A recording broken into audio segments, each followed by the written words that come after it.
Hey everyone, this is Corey with Casual EDC, and today I'm just going to be giving you a quick review of the Cold Steel AD-15. Big thank you to one of our viewers and friend of the channel, Jeremy, for sending this guy as well as 3 other knives along that I'll be giving you some quick reviews of.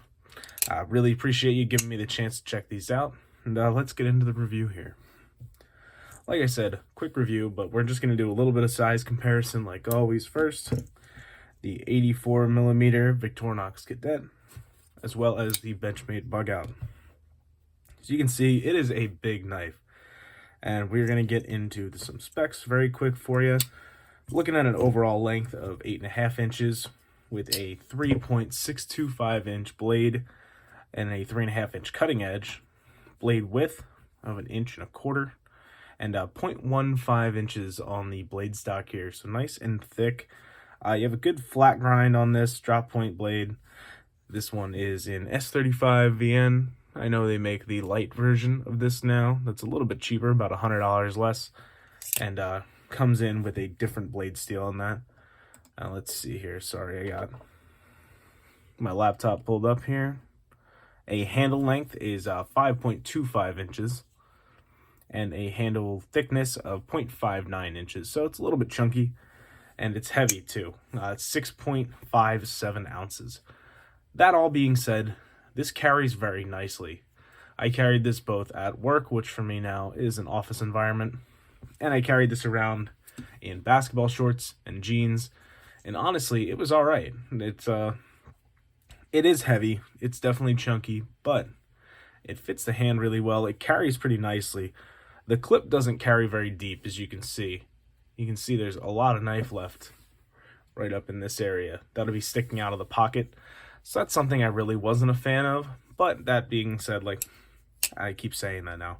But it's not overly thick in the pocket despite being over 1/2 inch thick. It was actually pretty easy to just drop this guy in the pocket and go about my day. The only thing, like I said, that really bothered me was this amount of knife sticking up out of the pocket, especially because it is such a big knife.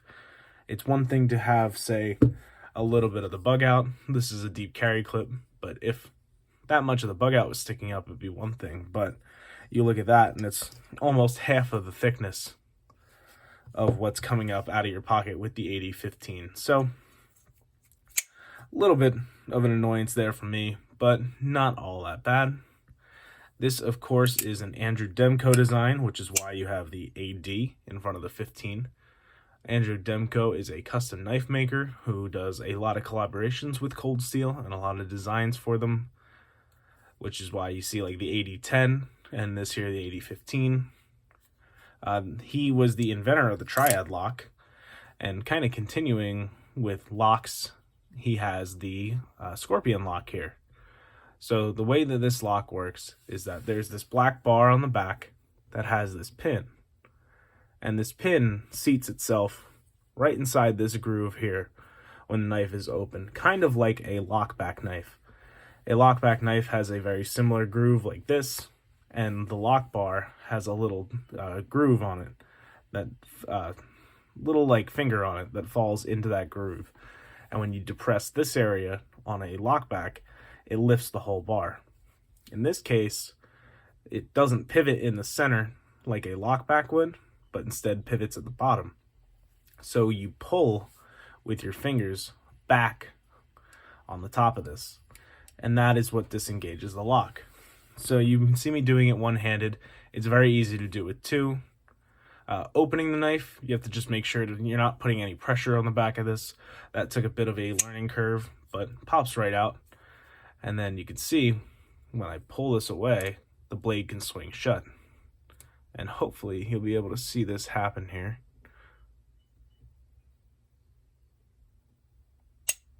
You can see that click right into place.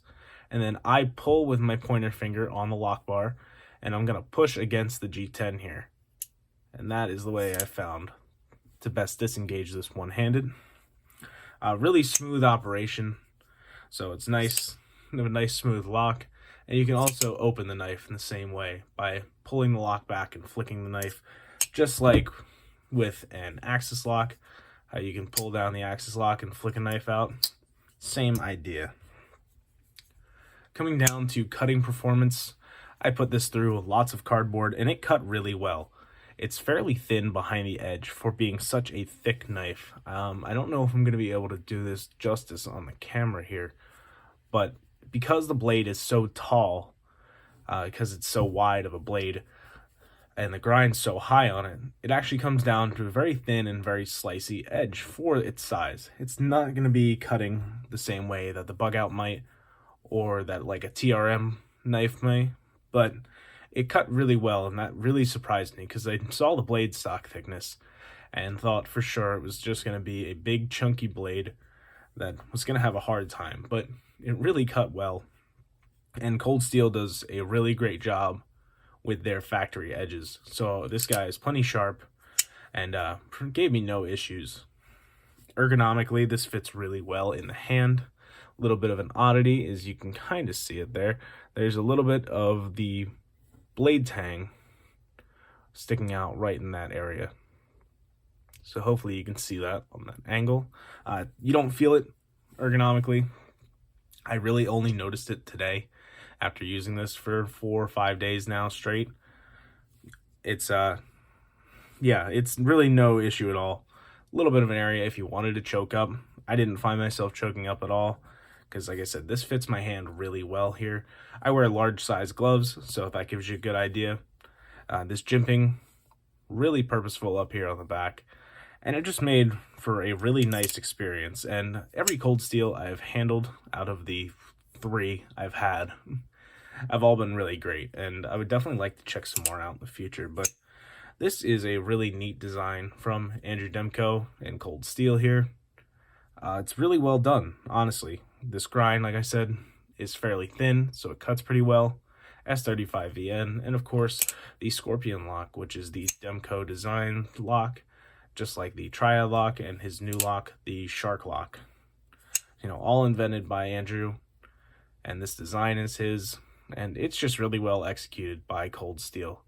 I know that there's custom versions of these out there if that's your thing, but overall, I am very impressed. This guy comes in over $200, right around $215, $220, depending on the retailer you're looking at.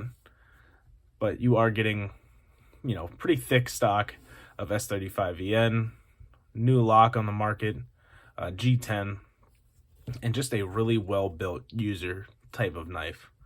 Like I said, fits the hand super well, big thumb studs.